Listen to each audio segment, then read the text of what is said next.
வணக்கம். செந்தணலின் பிரதான செய்திகள். விரிவான செய்திகளுக்கு முன் தலைப்புச் செய்திகள். ஊடகவியலாளர் புண்ணியமூர்த்தி, சத்தியமூர்த்தி மற்றும் ஈகை பேரொளி முருகதாசன் அவர்களின் நினைவு நாள் நிகழ்வு அனுஷ்டிப்பு. தென்மராட்சியில் குறைகள் சேவையை ஆரம்பித்தது தமிழ் தேசிய பேரவை. சங்கத்தானியில் கஜேந்திரகுமார் எம்பியின் மக்கள் கருத்தறியும் கலந்துரையாடல். போலீசாரால் பலியான யாழ் இளைஞன் அச்சுறுத்தலுக்கு மத்தியில் சவப்பட்டியுடன் வீதிக்கிறங்கிய உறவுகள். சுவிஸ் தூதரக சந்திப்பு விவகாரம் கஜேந்திரகுமார் வழங்கிய விளக்கம். துப்பாக்கிச் சூட்டில் உயிரிழந்த சிறுவன் தொடர்பில் தவறான செய்தி, குடும்பத்தினர் கவலை.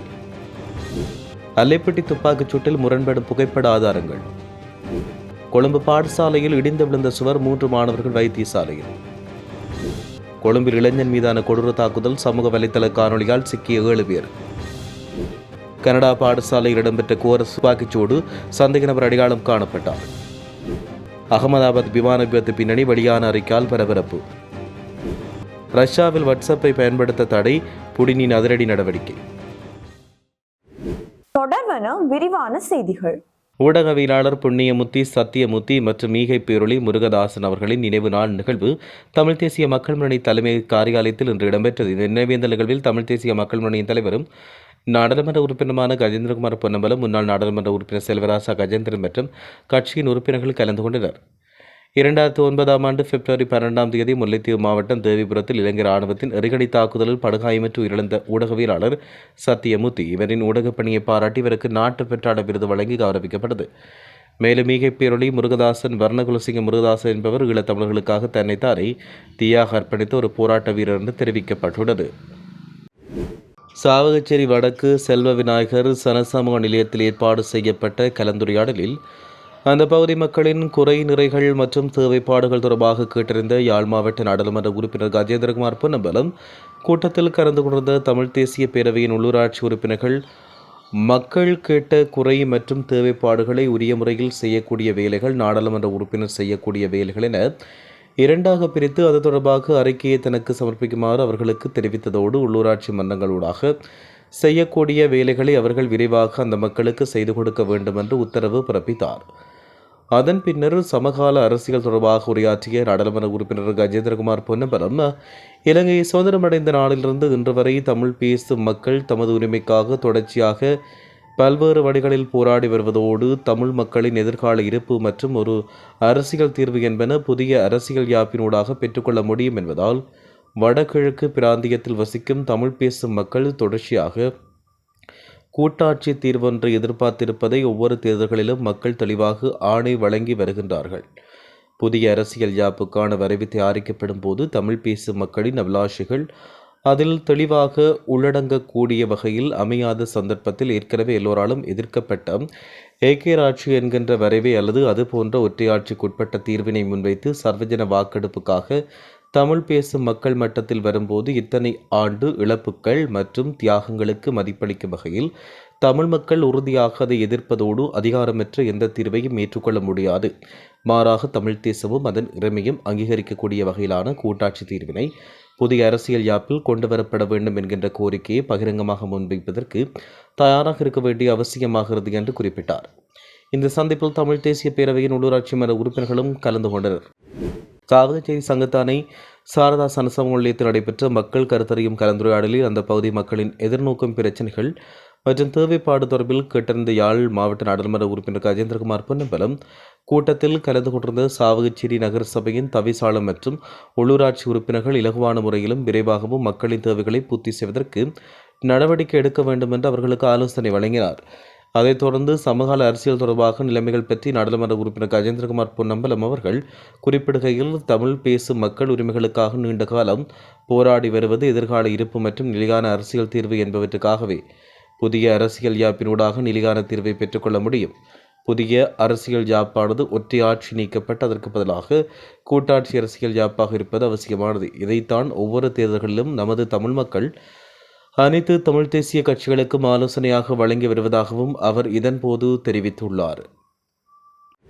அல்லைப்பட்டியில் வைத்து ஊர்காவற்றை போலீசாரால் சுட்டுக் கொலை செய்யப்பட்ட இளைஞனின் இறுதிக்கிரியை வட்டுக்கோட்டை சித்தங்கனில் உள்ள அவரின் இல்லத்தில் இன்று இடம்பெற்றது.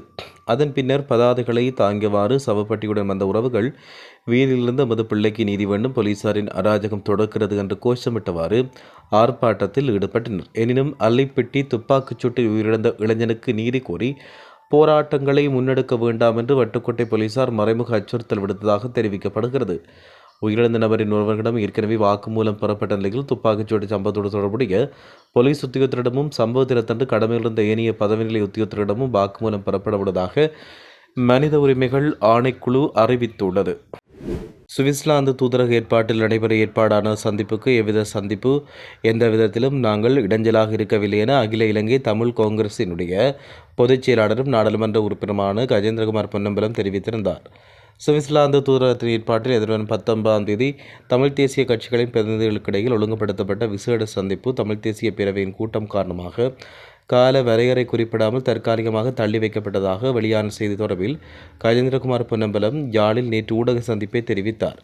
ஊடகங்களில் வெளியான செய்தி முற்றிலும் தவறானது. இன்று சுவிஸ் தூதரத்தை தொடர்பு கொண்டு நேரடியாக கேட்டேன்.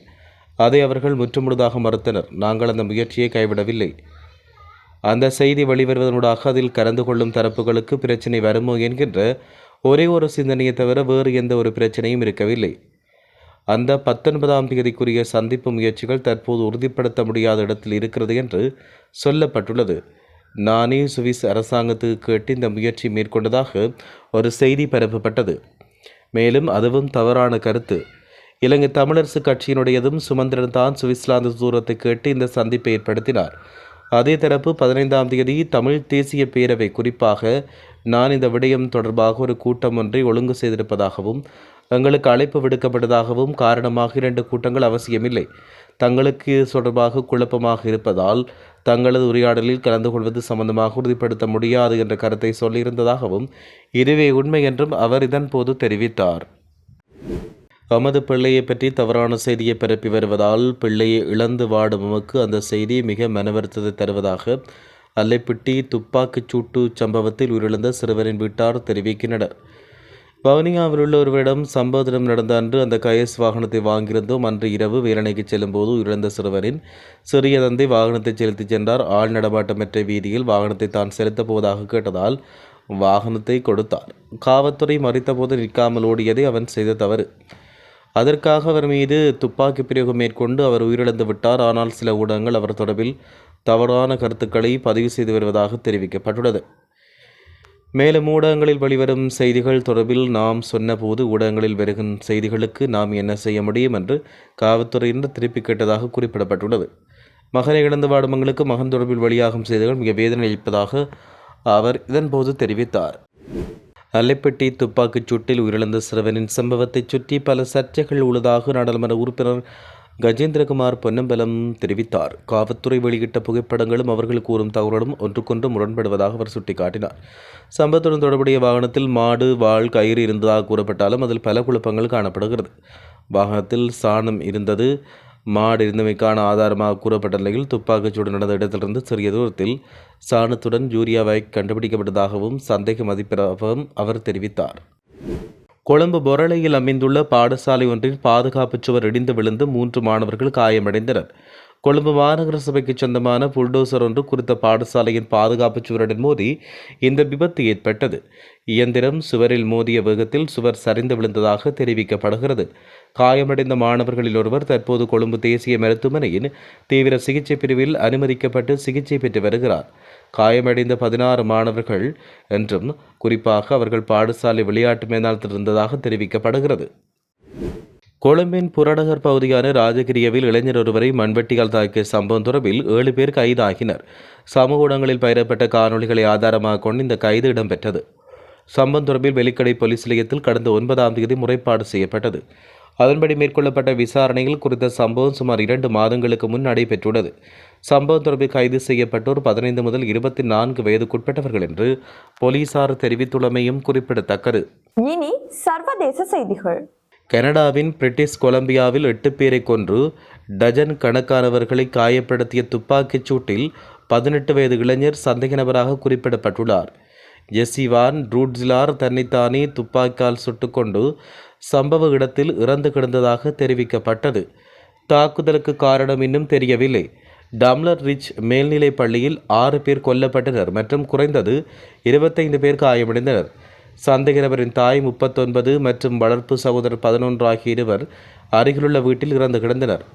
வான் ரூட்ஸ்லார் ஒரு ஆணாக பிறந்தார், ஆனால் ஒரு பெண்ணாக அடையாளம் காணப்பட்டதாக அதிகாரிகள் தெரிவித்தனர். அருகிலுள்ள வீட்டில் துப்பாக்கிச்சூடு முதலில் நடந்தது, பின்னர் சந்தேக நபர் பள்ளிக்கு சென்றதாக மெக்டொனல்ட் கூறியுள்ளார்.